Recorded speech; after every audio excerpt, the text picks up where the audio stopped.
Hey guys, it's Melissa Risden, and if you're watching this video, it's because you've heard yourself say the words, I don't know, and you are just tired of hearing yourself say it. It may show up in some other type of words, such as I'm afraid to fail, or I'm just not quite good enough. There's something along these words of I don't know, which actually stops you in whatever it is that you're doing. And I want to share a little story about myself real quick. So I've been planning on sharing this with you, and I have all this great information to share with you about the words I don't know. And I was cracking up last night because as I was creating the video, I had worked like 2 hours on editing this video, and I had like a minute and a half of content, and I was embarrassed. And I just kept saying the words, I don't know how to do this, because I didn't know how to use the, iMovie Mac application on the computer. And I just started busting up because here it is trying to teach you some things to help you with I don't know. And I'm sitting here saying, I don't know how to do it. And I was getting frustrated.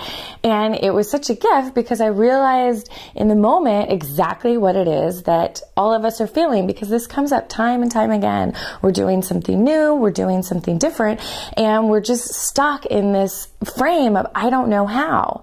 I mean, the best thing to do when you're sitting there saying I don't know how is immediately change what it is you're doing. If you're sitting down, stand up. If you're standing up, sit down. I mean, turn around in a circle, something. Just, it gets your mind off of the laser focused, I don't know how, and kind of opens up your world into what are some of the other options and what are some of the other things that you can be doing to learn what it is that you're working on. I was talking to a client recently who is going on a job interview, and she was just, I'm not a good, I don't know how to interview. So it's in that same sort of realm of your brain is stopping you from looking at all the different options that you have. And so she just kept saying, I'm not a good interviewer. I just don't know how to do it. And I just turned to her and I said, well, who do you know who's a good interviewer? And she actually shared that her friend Stacy had told her how she nailed an interview. So by me just asking a different question, by her looking in a different direction, she was able to look at, okay, I do know somebody that might be able to help me with this. There's an actual process and a logic, so that we kind of get stuck in the I don't know how. Next best thing is I don't know yet. Next thing under that is who can I learn something from? And you can kind of reach out and look around as who are mentors, who are coaches, who are people who are already doing something that it is that you're doing. Now, like with video, there's a lot of entrepreneurs and there's a lot of talk in the industry about video is something that's really important. Now, you can see from here, this isn't anything professional. This is just me and my camera and talking to you, and this is my house. And there's people that I know that are incredible. There's a Jimbo Marshall who is awesome at creating video, at creating content. Well, right now I'm not in a place to be working with him this week because I'm in Redwood City in Northern California and he's in Southern California. And so I just went online, I watched a few of his tips and tricks, some of the free content he gives about creating videos, and implemented that with sharing that with you, talking about content, talking about, where you are in the frame, just little things. There's so much information out there on the web, on the internet, with coaches, with mentors, with friends, other people that have already done things that you want to do. And yet it's fascinating to me that we get stuck in this I don't know how, or there's somehow in this framework of fear of failure. And I think it's really important for you to recognize when you're in that moment, because when we're in that moment, we're so laser focused on what we can't do. We forget all the things that we have skill sets for.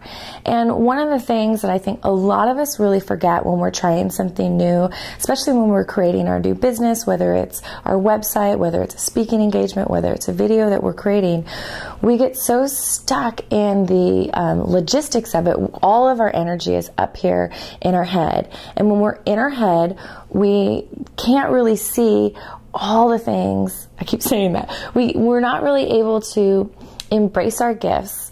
And what I want to do is help you bring that energy from up in your head all the way down into your heart. Got a random phone call from a great friend who told me, Melissa, you always told me to breathe in your heart.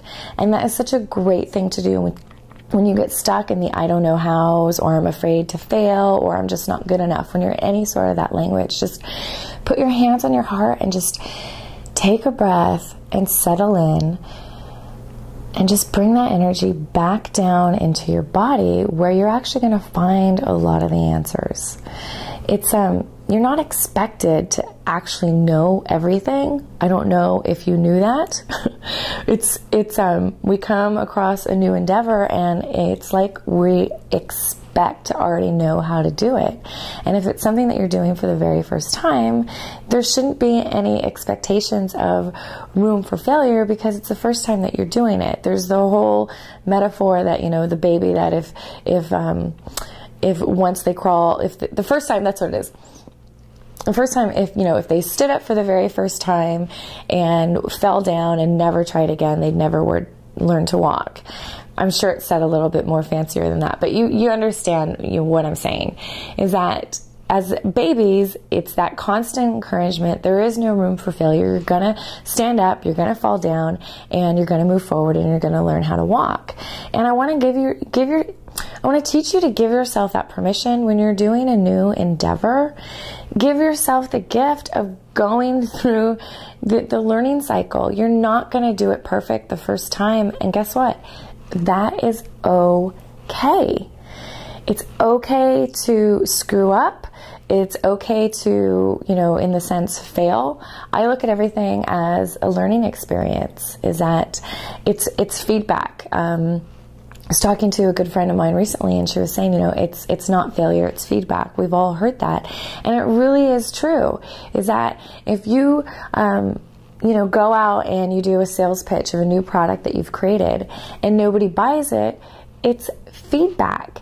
It's feedback is, are you talking to the right people? Are you selling the right product?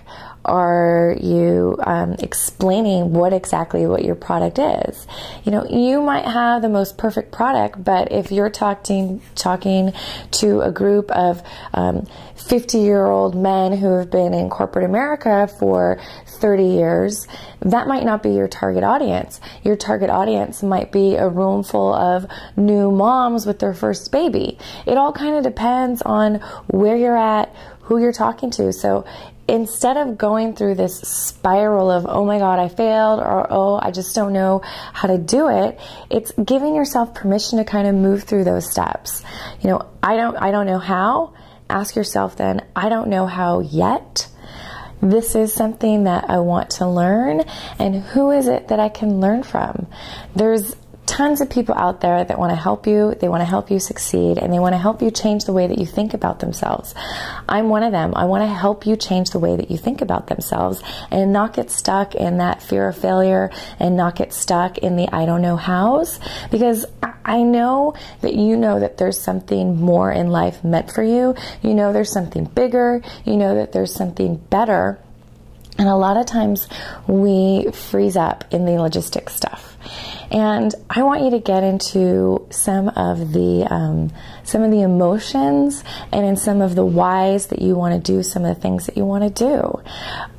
If you want to create your own business, why do you want to create your own business? And I don't mean that in a catty way. I mean that in a really emotional. What is your intention behind what it is that you want to do?